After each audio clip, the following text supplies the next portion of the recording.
अस्सलामुअलैकुम। आज की इस वीडियो में मैंने आपके साथ जो अभी तक मैंने मार्किंग की है उसका एक्सपीरियंस शेयर करना है। इसके अलावा आपके क्वेश्चंस के आंसर्स भी करने हैं जो कि आपने कमेंट सेक्शन में मुझसे पूछे थे प्रीवियस 2 वीडियोस के ऊपर।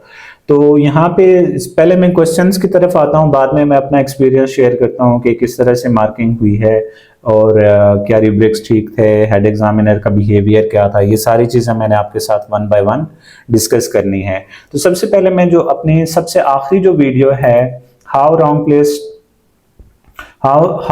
wrong place attempt question are marked in Federal Board real time checking demonstration, इस वीडियो के नीचे मुख्तलिफ जो कमेंट्स आए हैं उन कमेंट्स को मैं वन बाय वन आंसर करने की कोशिश करता हूं। पहला कमेंट है make more videos on E marking, कि ई मार्किंग पे मजीद वीडियोस बनाऊं। तो इंशाल्लाह मैं आजकल में एक और वीडियो भी अपलोड कर लूंगा।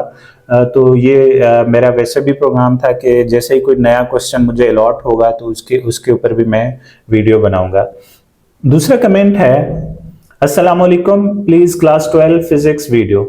क्लास 12 की फिजिक्स वीडियो बनाने को कह रहे हैं, लेकिन अभी टाइम नहीं है, कल पेपर है। तो आज मैं किस तरह से वीडियो बना सकूंगा और कैसी वीडियो बनेगी, तो इसके लिए टाइम तो बहुत कम है। हाँ, इसकी ई मार्किंग पे मैं लाजमी इंशाल्लाह वीडियो बनाऊंगा। अच्छा, एक और कमेंट है सर, मैंने क्वेश्चन नंबर कट करके रियल करेक्ट क्वेश्चन लिख दिया था with my invigilator signature, will it B okay. अच्छा, क्वेश्चन ये है कि आपने रॉन्ग प्लेस पे क्वेश्चन अटेम्प्ट किया, फिर वो क्वेश्चन काट के उसकी जगह पूरे क्वेश्चन की स्टेटमेंट लिख ली, तो क्या आप ये ओके है? देखें, अगर आपने इस रॉन्ग प्लेस अटेम्प्ट के लिए फेडरल बोर्ड को कोई ईमेल नहीं की तो ये क्वेश्चन जो सब एग्जामिनर है उसके पास आएगा। अगर सब एग्जामिनर के पास आएगा तो जैसे मैंने यहाँ पे इंक्वायरी बना के हेड एग्जामिनर के पास ये क्वेश्चन भेजा है, कोई भी सब एग्जामिनर होगा वो उस क्वेश्चन को इंक्वायरी बना के हेड एग्जामिनर के पास भेजेगा। आगे हेड एग्जामिनर का डिसीजन है कि वो किस तरह से उसको मार्क करता है। तो अगर आपने कोई ईमेल नहीं की फेडरल बोर्ड को तो आपका ये क्वेश्चन रॉन्ग प्लेस अटेम्प्ट है और सब एग्जामिनर इसको हेड एग्जामिनर के पास क्यूरी बना के भेजेगा और डिसीजन हेड एग्जामिनर का है। अगर आपने क्वेश्चन ऊपर पूरी उसकी स्टेटमेंट भी दोबारा लिखी है फिर भी यही होगा, क्योंकि कंप्यूटर को तो नहीं पता होता ना कि ये क्वेश्चन रॉन्ग प्लेस अटेम्प्ट है। जब तक वो अगर आप बोर्ड को इन्फॉर्म नहीं करते या फिर वो क्वेश्चन जब सब एग्जामिनर के पास नहीं आता उससे पहले कंप्यूटर को नहीं पता चलता कि ये रॉन्ग प्लेस अटेम्प्ट है। नेक्स्ट क्वेश्चन पूछा जा रहा है कि हेड एग्जामिनर मैनुअल चेकिंग करते हैं, इस तरह का क्वेश्चन क्या कंप्यूटर से चेक होते हैं? तो देखें, ये जो इसका आइडिया मुझे नहीं है कि हेड एग्जामिनर जो मैनुअल मार्किंग है वो कैसे करते हैं। बस मुझे ये पता है कि अगर मेरे पास कोई रॉन्ग प्लेस अटेम्प्ट का क्वेश्चन आता है मैं उसको हेड एग्जामिनर के पास भेजता हूँ। अच्छा, मैं ऐसा कर लूंगा, मैं किसी हेड एग्जामिनर के साथ बात करके इस चीज को डिस्कस करके नेक्स्ट वीडियो में मैं इसका आंसर आपको कर लूंगा। अच्छा, नेक्स्ट क्वेश्चन है sir please upload question where answer is written over whitener. देखिए, व्हाइटनर वाले क्वेश्चन में कोई मसला नहीं होता। अगर आपने कोई क्वेश्चन आपसे कोई लाइन या पूरा क्वेश्चन गलत हुआ, आपने उसको व्हाइटनर से वाइटो किया, उसके बाद उसके ऊपर लिखा है, तो ऐसा क्वेश्चन फाइन, इसमें कोई मसला नहीं। अगर आपने उसके ऊपर ठीक लिखा है तो ऐसा क्वेश्चन सब एग्जामिनर मार्क करता है, इसमें कोई मार्क्स डिडक्शन नहीं होती। मैं कोशिश करूंगा किसी एक वीडियो में इस तरह के व्हाइटनर वाला क्वेश्चन भी इंक्लूड करूं ताकि आपको फर्दर भी क्लैरिफिकेशन मिल सके। अच्छा, एक और क्वेश्चन पूछा जा रहा है सर, मैंने काइनेटिक एनर्जी वाले क्वेश्चन की जगह गलती से ग्लूऑन फोटोन कर दिया था, तो व्हाइटनर करके काइनेटिक एनर्जी लिखा तो एक्सेप्ट होगा, नजर आएगा, प्लीज बता दें। तो देखें, अगर आपने पहले क्वेश्चन गलत लिखा, ऊपर से आपने व्हाइटनर करके ऊपर आपने काइनेटिक एनर्जी वाला क्वेश्चन लिख लिया है, अगर वो सब एग्जामिनर उस क्वेश्चन को पढ़ सका, उसके पढ़ने में कोई मसला ना हुआ, ऐसा कुछ होता नहीं है, तो वो उस क्वेश्चन पे कोई भी मार्क्स रिजेक्शन नहीं करेगा, आपको उसके पूरे मार्क्स आपको देगा। अकॉर्डिंग टू रूब्रिक्स आपके जो मार्क्स बनेंगे वो आपको मिल जाएंगे। एक और क्वेश्चन है जी, दिस मीन HSC 1 के फिजिक्स के पेपर की चेकिंग शुरू हो गई है जी। ई मार्किंग शुरू हो गई है क्लास 11 की। नेक्स्ट है जी सर, मैट्रिक की मार्किंग क्लोज हो गई है या नहीं और कंपाइल कब तक होगा रिजल्ट? तो देखें, लास्ट टाइम तक जो ई कचहरी हुई थी फेडरल बोर्ड की, उसमें ये बात हुई थी कि अभी तक 80-90% वो कह रहे थे कि मार्किंग कंप्लीट हुई है, तकरीबन एक हफ्ता पहले का वक्त था। और उसके बाद अभी मेरे ख्याल में 100% हो गई होगी, लेकिन अभी रिजल्ट में टाइम लगता है क्योंकि उसके और भी कुछ प्रोसेसेस होते हैं जिसमें काफ़ी टाइम लगता है। नेक्स्ट आखिरी इस कमेंट है इस वीडियो के नीचे, सर क्या जवाब कट हो लेकिन सही हो चेक होगा?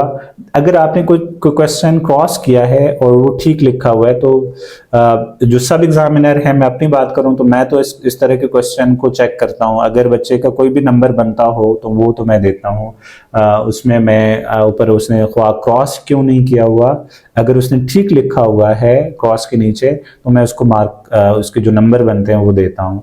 बाकी जो सब एग्जामिनर्स हैं उनका क्या क्राइटेरिया आई डोंट नो, लेकिन फेडरल बोर्ड भी ये कहता है कि अगर आप कोई क्वेश्चन ऐसा हो जिसमें बच्चे ने क्रॉस किया हुआ है और नीचे ठीक लिखा हुआ है तो आप उसको ठीक मानते हुए उसको चेक करें। हाँ, लेकिन इसमें ये होता है कि अगर आपने कोई एक पोर्शन काट के नीचे दोबारा से लिखा है तो फिर हम जो दोबारा से लिखा गया उसको मार्क करते हैं। अगर आपने पूरा लिख के उसको क्रॉस किया हुआ है तो मैं उस क्रॉस किए हुए को भी चेक करूंगा, ठीक है। लेकिन अगर आपने कोई एक पोर्शन क्रॉस किया है उसके बाद ठीक से लिखा है तो फिर मैं ठीक वाला चेक करूंगा, तो ये बात याद रखिएगा।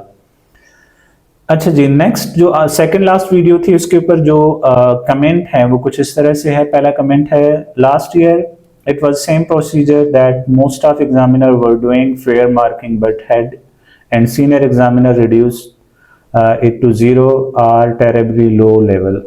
That's why the biggest reason of controversy it last year. तो लास्ट ईयर भी मैंने मार्किंग की थी और मैंने तकरीबन ऐसी मार्किंग की थी, मुझे किसी कंट्रोवर्सी का नहीं पता।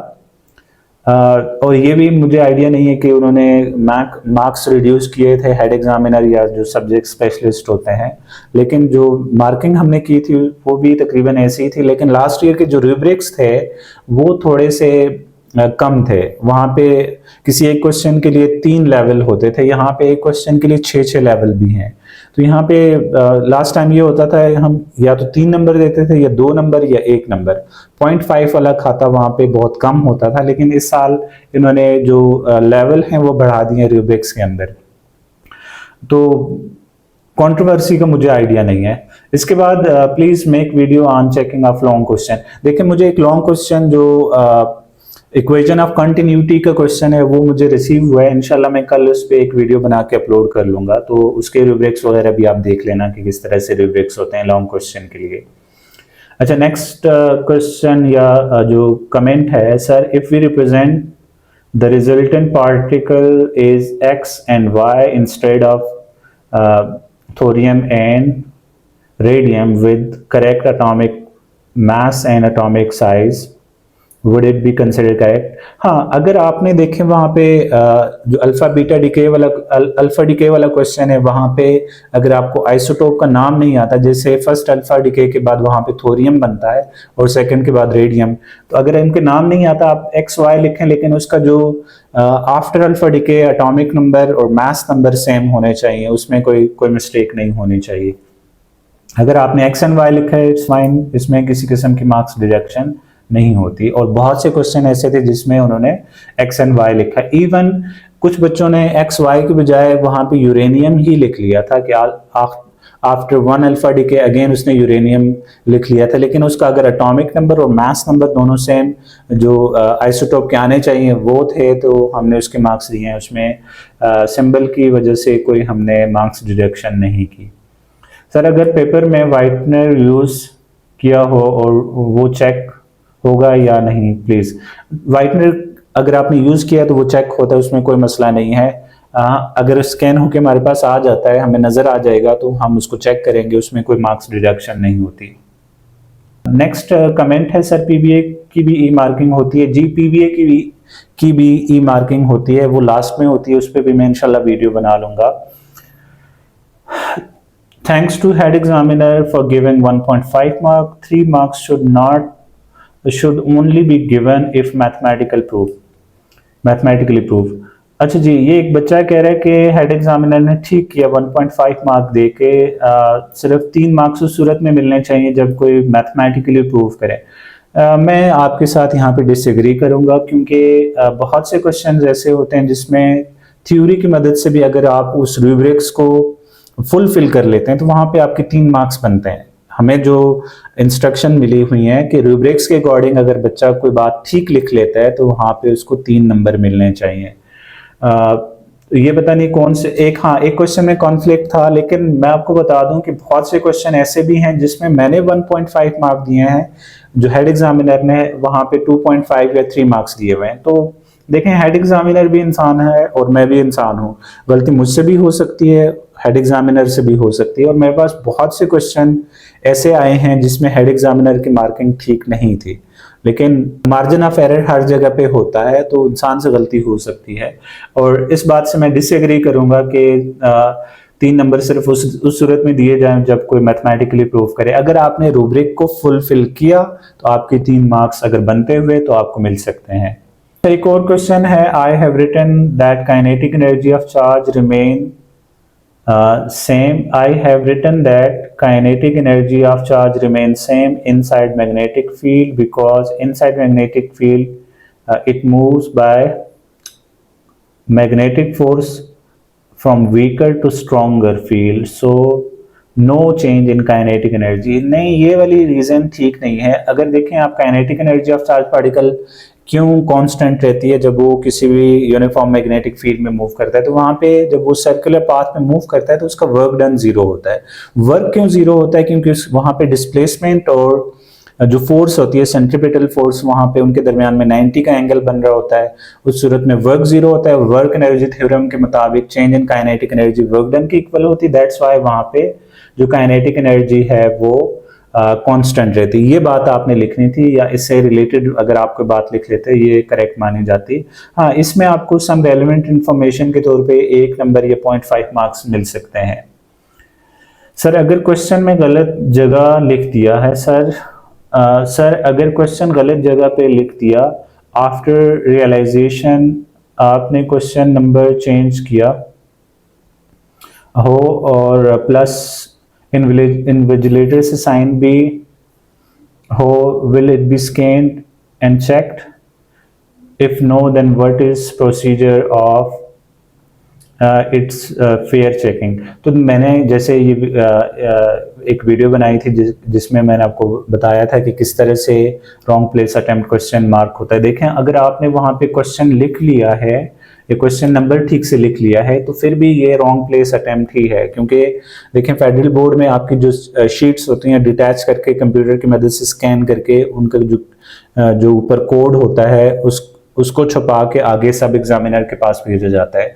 तो जब तक वो सब एग्जामिनर के पास जाएगा उसके बाद वो डिसाइड करेगा क्या ये रॉन्ग प्लेस्ड है, और वो रॉन्ग प्लेस होगा तो वो हेड एग्जामिनर के पास भेज देगा। या अगर आपने कोई एप्लीकेशन लिखी है फेडरल बोर्ड के कंट्रोलर को, तो फिर ये क्वेश्चन ई मार्किंग के लिए नहीं जाएगा, बल्कि मैनुअल मार्किंग होगी। कोई सब्जेक्ट स्पेशलिस्ट इसकी ई मार्किंग नहीं करेगा, बल्कि मैनुअल मार्किंग कर लेगा। एक और कमेंट है, sir kinetic energy remain same because magnetic field act on centripetal force and velocity of charge particle and magnetic field are perpendicular. Am I get full marks?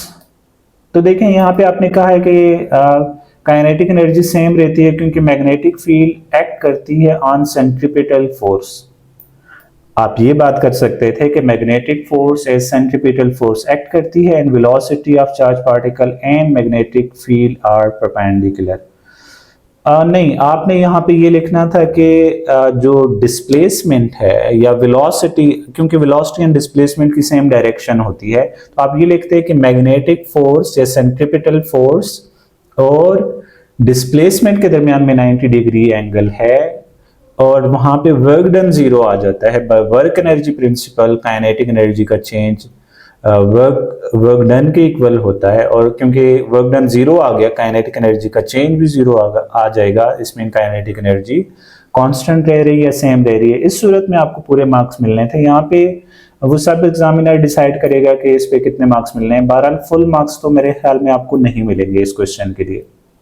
एक और सवाल है, सर मैंने काइनेटिक एनर्जी वाला question की जगह गलती से ग्लूऑन फोटोन कर दिया तो वाइटनर करके काइनेटिक एनर्जी लिख दिया, तो वो एक्सेप्ट होगा, नजर आएगा, प्लीज बता दें। हाँ, नजर आ भी जाता है और एक्सेप्ट भी होता है, कोई मसला नहीं होता। अगर आपने ठीक लिखा है उसके आपको मार्क्स मिल जाएंगे। सर लॉन्ग क्वेश्चन की भी बना दें प्लीज। तो लॉन्ग क्वेश्चन मुझे रिसीव हो गया, इंशाल्लाह मैं उस पर भी वीडियो जल्दी ही बनाऊंगा। Sir please upload rubric sheet. Rubric sheet अभी आपको नहीं मिलेगी। हाँ, मैं ये करूंगा, जो जो क्वेश्चन मैंने मार्क करने होंगे उनके रूब्रिक्स आपके साथ शेयर करूंगा, तो उस तरह से उन क्वेश्चंस के रूब्रिक्स आ जाएंगे जो मेरे पास आते हैं, तो वो मैं आपके साथ शेयर कर लूंगा। नेक्स्ट, बहुत स्ट्रिक्ट चेकिंग कर रहे हैं, पार्शली नहीं तो रेलेवेंट ही सेलेक्ट कर दें। देखें, एक तो ये मसला है कि जो हम मार्किंग कर रहे होते हैं तो उसको हमने अकॉर्डिंग टू रूब्रिक्स करना होता है। दूसरा, जो हेड एग्जामिनर है वो इस चीज को देख रहा होता है कि क्या हम अकॉर्डिंग टू रूब्रिक्स चल रहे हैं, हम कोई ज्यादा मार्क्स ज्यादा या बहुत कम तो नहीं दे रहे। तो इस वजह से जो चीज अकॉर्डिंग टू रूब्रिक्स ठीक होगी उसी को हम सेलेक्ट करेंगे। हाँ, हमारे पास ये लेवरेज होता है कि हम 0.5 नंबर ज्यादा या कम दे सकते हैं। तो अगर हेड एग्जामिनर ने लेट्स सपोज 2 मार्क्स दिए, हम उसको 2.5 कर सकते हैं या 1.5 कर सकते हैं, इतनी लेवरेज हमारे पास होती है। इससे ज्यादा अगर हम करेंगे तो वहां पे कॉन्फ्लिक्ट आ जाता है जिस पे हम सस्पेंड हो सकते हैं। जितना हमसे हो सकता है, जितना हम लीनियंट हो सकते हैं स्टूडेंट्स के लिए, उतना हम कर रहे हैं। जो हमारे हाथ से बाहर है वो हम नहीं कर सकते, माजरत इसके लिए। एक और कमेंट है, sir you are marking great, कोशिश है बेटा जैसे अच्छा हो सके। अगला कमेंट है, बच्चे को रूब्रिक का थोड़ा ही ना पता होता है कि वो उस हिसाब से लिखे। फिर तो देखें, कोई भी क्वेश्चन होता है ना, उसके अगर आप की पॉइंट्स या जो इसके मेन कॉन्सेप्ट है ना वो आप फुलफिल कर लेते हैं तो आप अकॉर्डिंग टू रूब्रिक्स ही लिख रहे होते हैं। तो ये बात याद रखिएगा, जैसे कोई भी एक सवाल है, अगर उसके जो की पॉइंट्स होते हैं जो आपके नोट्स में या जो आपके टीचर्स आपको बता रहे होते हैं, अगर आप वो सारे लिख लेते हैं तो आपका कोई नंबर कटता नहीं है, आपको पूरे मार्क्स मिल जाते हैं। तो वैसे अंदाजा भी हो जाता है, कुछ पुराने रूब्रिक्स फेडरल बोर्ड की वेबसाइट्स पे पड़े हुए हैं, आप उनको देख के आप वहाँ से आप अंदाज़ा लगा सकते हैं कि किस तरह से रूब्रिक्स बनाए जाते हैं। इवन मैंने अपने चैनल पे भी एक वीडियो बनाई हुई है, उसमें भी रूब्रिक्स को डिस्कस किया हुआ है। तो अंदाज़ा तो हो जाता है, अगर आप पूरा साल ठीक से मेहनत करेंगे तो आपको रूब्रिक्स का आइडिया होगा। अच्छा जी, नेक्स्ट है जी, सर प्लीज़ टेल मी, अगर किसी न्यूमेरिकल में सारे स्टेप्स ठीक हों और लास्ट में आंसर में पॉइंट मिसप्लेस हो जाए तो कितने मार्क्स मिलते हैं। तो आपका अगर सिर्फ एक ही गलती आ रही है, कहीं पे लास्ट में जाके आपने कोई एक पॉइंट मिस कर लिया है न्यूमेरिकल के लिए, तो आपका 0.5 नंबर कटता है, बाकी आपको 2.5 मार्क्स पूरे मिल जाते हैं और इसमें किसी किस्म की मार्क्स डिडक्शन नहीं होती। एक मिस्टेक अगर आपका आंसर गलत आ रहा है तो वहां पे आपको 0.5 नंबर कम मिलेगा, बाकी अगर आपकी कैलकुलेशन ठीक है तो। एक और कमेंट है जो कि पीबीए के हवाले से पूछा जा रहा है, जिसमें बच्चा कह रहा है कि उसकी डेसिमल वैल्यूज कम ज़्यादा आ रही हैं तो उसके रूब्रिक्स क्या होंगे। देखिए, अभी पीबीए के रूब्रिक्स मेरे सामने है नहीं तो मैं उसका अंदाज़ा लगा नहीं सकता कि उसके रूब्रिक्स क्या होंगे। ओके, एक और कमेंट है जिसमें बच्चा कह रहा है ये तो नाइंसाफ़ी है कि आपने बच्चे को 3 नंबर दिए हैं और हेड एग्जामिनर ने उसको 1.5 नंबर दिए हैं, तो आपने अपने हिसाब से तो ठीक मार्किंग की हुई है, तो 3 ही नंबर उस बच्चे को मिलने चाहिए, इस बच्चे का ये कहना है। तो देखें, ये जो मार्किंग होती है वो अकॉर्डिंग टू रूब्रिक्स होनी चाहिए। देखिए, हम अगर हमारे ऊपर चेक एंड बैलेंस ना हो तो हो सकता है हम अपनी मर्जी से नंबर दें, किसी बच्चे को हो सकता है 3 नंबर दें, किसी को 0 दे दें। तो ये हेड एग्जामिनर इसी वजह से होते हैं कि वो चेक एंड बैलेंस रखें, कहीं पे अगर हमसे गलती होती है या हम मार्किंग ठीक से नहीं करते तो वो देख के उसके अकॉर्डिंगली हमें बताएं कि ये मार्किंग आपकी ठीक नहीं है, आप इसको ठीक कर लें। तो इसमें कोई कबाहत नहीं है कि अगर मुझसे कोई गलती हुई है, हेड एग्जामिनर ने करेक्शन की है, तो ये इट्स ऑल राइट, ये होना चाहिए। और इसी तरह से बेहतर एवल्यूएशन हो सकती है बच्चों की, कहीं पे किसी बच्चे के साथ नाइंसाफ़ी नहीं होती। तो ये एक अच्छी बात है कि हेड एग्जामिनर इस चीज़ को मॉनिटर कर रहा होता है। इंसान है, इंसान से गलती होती रहती है। एक और कमेंट में बच्चा पूछ रहा है कि केमिस्ट्री के पीबीए में लाइट पिंक की जगह पिंक लिख लिया, क्या फुल मार्क्स मिल जाएंगे? तो ये केमिस्ट्री वाले लोग ही बता सकते हैं, इसके रूब्रिक्स क्या होंगे, मुझे आइडिया नहीं है। वैसे मेरे ख्याल में मिल जाने चाहिए। एक और कमेंट है जिसमें बच्चा कह रहा है कि जब लॉन्ग क्वेश्चन की मार्किंग शुरू होगी तो आपके पास अगर वो HSSC 1 का जो न्यूमेरिकल है लॉन्ग, उसके रूब्रिक्स आ जाएंगे तो वो अपलोड कर देना। इंशाल्लाह जैसे ही वो क्वेश्चन आएगा मैं उसके रूब्रिक्स भी और उस पर वीडियो बना के अपलोड कर लूँगा। सर प्लीज़ अपलोड उर्दू के लिए मेरे ख्याल में किसी बंदे से बात करनी होगी। अगर मेरा कोई दोस्त ऐसा हुआ जो कि उर्दू की मार्किंग करता हो तो मैं इंशाल्लाह उनसे भी कुछ क्वेश्चन ले लूँगा आप लोगों के लिए। एक और कमेंट है HSSC 1 hard area please sir. देखिए हमें नहीं आइडिया होता है कि हार्ड एरिया का पेपर है या लोकल एरिया का है, बस हमारे पास क्वेश्चंस आते जाते हैं, हम उसकी को मार्क करते जाते हैं। नेक्स्ट पूछा जा रहा है कटिंग पे मार्क्स मिल जाते हैं? तो देखें अगर आपने कटिंग की हुई है उसके मार्क्स डिडक्शन नहीं है, बाकी अगर आपने ठीक लिखा है तो वहां पे कोई मार्क्स नहीं काटे जाते। Sir kindly check SSC paper also on live. SSC की तो मार्किंग हो गई है, उसकी मैं अब कैसे मार्किंग कर सकता हूँ, और लाइव वो भी बड़ा मुश्किल काम है।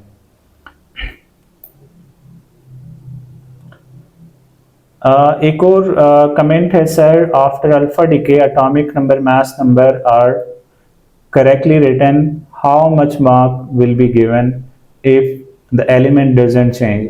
देखें अगर आपने उसका जो उसका रिएक्शन है वो पूरा लिखा है और उसके बाद आपने एलिमेंट का नाम ठीक नहीं लिखा, उसके मार्क्स नहीं डिडक्ट होंगे। अगर आपने एटॉमिक नंबर और मास नंबर ठीक लिखे हैं और इसके अलावा जो उसका रिएक्शन था वो सही से लिखा है तो आपको इसके पूरे मार्क्स मिलेंगे।